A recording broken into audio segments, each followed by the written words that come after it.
last couple of Oklahoma gardenings, we've been doing a lot of pruning and consequently ended up with a big brush pile. And I asked Steve Owens, our studio grounds manager, to try to think of something decorative to do with that. And boy, has he come up with a great idea. Take a look at this little fence. It's nice and sturdy. It has a beautiful woven pattern and it looks really neat along the edge of our garden. Steve's going to show us how he does this and give us some tips on how you can do it in your own backyard.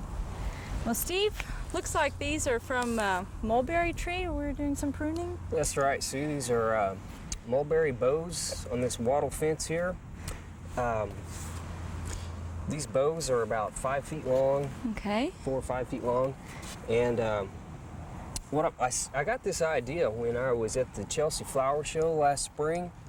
And they had it around some roses, and it looked like the roses were in a large basket. I thought it looked really neat, and I thought I would try it here at home. Yeah. And I made these bows, and first we'll start with these, and the ground needs to be sort of compacted and not really loose, and it also needs to be moist, so these will slip right down in there.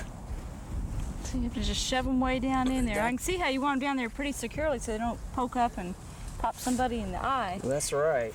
Now this is your measure right here? This is the measuring stick. Okay. And just get this other end in the ground. Okay. Again, I want that deep. Okay, and they need to be touching a little bit. That would be good, just to make the fence more sturdy. Now I can see you have a pattern here of one on the outside, one on the inside, and sort of alternating. That's right. Okay.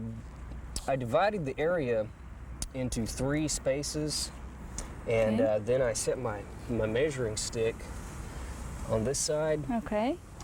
And that way the alternating pattern will be front and back, and you'll have equal distance between the bases of your bows. Okay. And that'll be very important for when you weave the vines through here.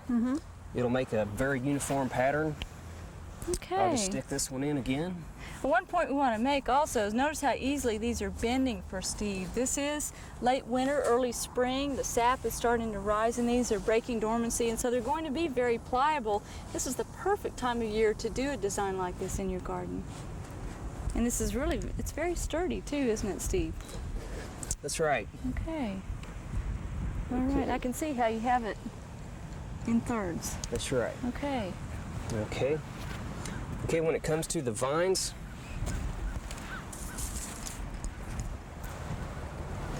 okay, we'll start that in, and if you just weave that just like you were doing a basket, front and back. Okay, and you start here? Yes. All right, and looks like you've trimmed away a lot of the material on this grapevine so it will glide through easily too. Yeah, that's right. When I was first doing this, I was having a lot of problems with the little branches snagging on these bows. And one point Steve made a few minutes ago before we started taping is that with grapevines, they don't have to be alive for you to use them for this purpose. So if you have some that have died back from winter kill, that you could certainly use them this way. Okay, so that would get... Okay, we would continue on through here. Right, this just gives folks an idea of how to go about it, right?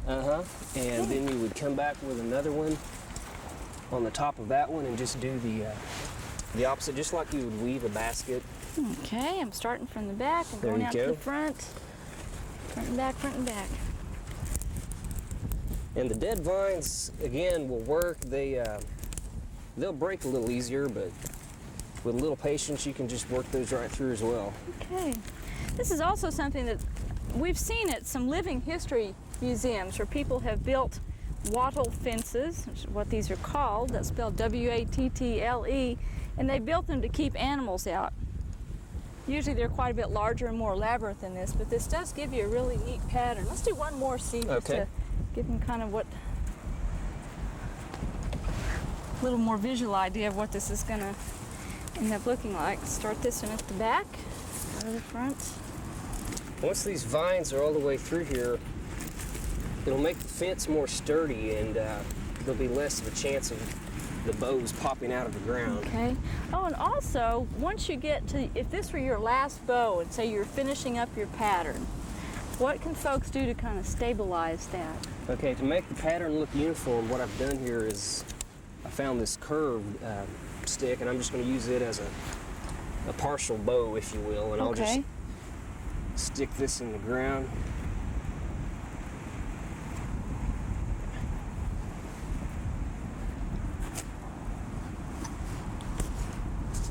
And trim off the end.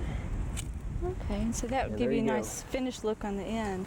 Well, this is really nice, Steve. I can't wait to see it as it curves on around our Bradford pear. And if you're looking for something to do with all the brush you have in the landscape, and if you want a unifying element that gives you a sense of pattern, try making a wattle fence. It's a lot of fun and makes you feel like you're doing something for the environment other than tying up your brush and putting it out at the curb. It's a great idea, Steve. Thank you. We hope you've enjoyed this classic from the Oklahoma Gardening Vault. Remember, even though these tips and techniques are timeless, there's always something new to learn in the world of gardening. By subscribing to both Oklahoma Gardening and OK Gardening Classics, you'll have access to a wealth of gardening knowledge, both classic and contemporary.